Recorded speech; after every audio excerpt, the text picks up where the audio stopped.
बाबा साहब अम्बेडकर के नाम पे क्यों नहीं कर देते, जिन्होंने संविधान निर्माता है जो। और आपने इसमें जी राम जी जोड़ा, अच्छी बात है, आपकी बहुत सारी योजनाएं राम जी के नाम पे है।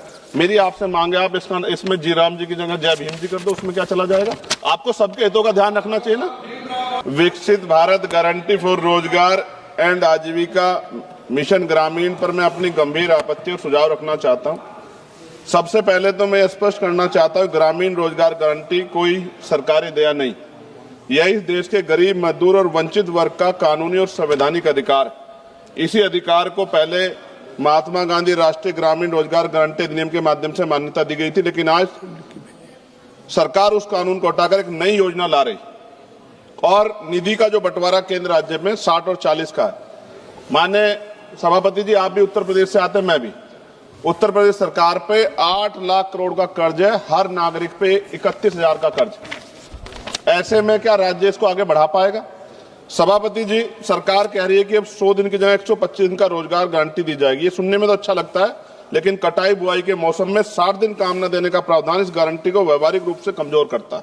जिन राज्यों में कृषि एकमात्र विकल्प है, वहां मजदूरों के सामने काम भी नहीं, मजदूरी भी नहीं जैसी स्थिति बनेगी। ग्रामीण भारत में कृषि का संकट, मशीनीकरण, जलवायु आपदाएं तेजी से रोजगार खत्म कर रही है। ऐसे में 125 दिन भी अपर्याप्त है, जबकि कई राज्यों में लोग 300 दिन काम चाहते हैं, जिन्हें उन्हें काम करने से बाहर न रखा जाए।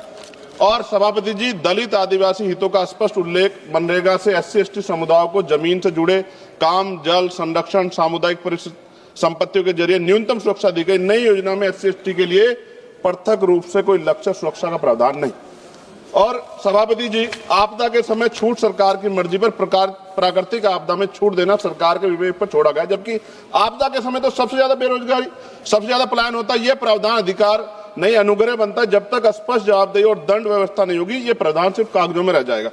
मैं कुछ सुझाव भी दे रहा हूं सभापति जी, मंत्री जी बैठे हैं। सामान्य मजदूरी नहीं है जो मनरेगा के मजदूरों को मिलती थी, सामान्य नहीं। मेरे यहाँ 232 या 37 रुपए मिलते हैं सर। मेरी मांग है कम से कम 500 रुपए न्यूनतम मजदूरी दी जाए और रोजगार गारंटी बिना मौसमी शर्तों के लागू की जाए। रोजगार दिनों की सीमा राज्यों को बढ़ाने का अधिकार न्यूनतम 300 दिन और केंद्र तय करे, लेकिन राज्य चाहे तो 365 दिन तक बढ़ा सकते हैं और केंद्र अतिरिक्त सहायता दे। SC/ST और आदिवासी क्षेत्रों के लिए विशेष पैकेज, आदिवासी क्षेत्रों में 300 दिन गारंटी, भूमि, जल, जल आधारित कार्यों की प्राथमिकता, पैसा और FRA कानून में तालमेल, महिलाओं के लिए अनिवार्य 50% कार्य, हर पंचायत में कम से कम 50% काम महिलाओं के लिए आरक्षित, मासिक धर्म अवकाश, गृह, जल, स्वच्छता, देखभाल कार्यों की प्राथमिकता। अंतिम पेज है सर। सभापति जी, काम तय करने का असली शक्ति ग्राम सभा, ग्राम पंचायत पर भुगतान में देरी होने के 30 सेकंड में खत्म करूंगा सर। भुगतान में देरी होने स्वतः मुआवजा अधिकारियों की व्यक्तिगत जवाबदेही तय की जाए।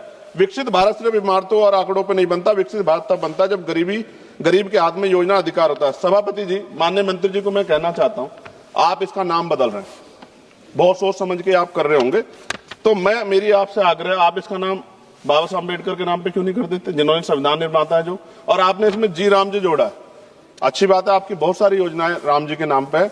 मेरी आपसे मांग है, आप इसमें जी राम जी की जगह जय भीम जी कर दो, उसमें क्या चला जाएगा। आपको सबके हितों का ध्यान रखना चाहिए ना।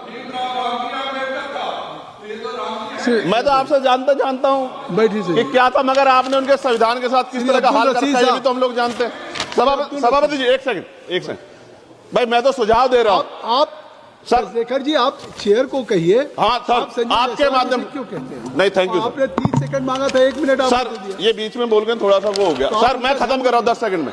मैं उनको नहीं कह रहा, मैं आपके माध्यम से कह रहा हूँ मंत्री जी को। सर, ये देश देख रहा है, आप अगर महापुरुषों का अपमान करेंगे तो लोग इसका चुनाव के समय हिसाब करेंगे। मेरी बात को याद। धन्यवाद। जय भीम, जय भारत।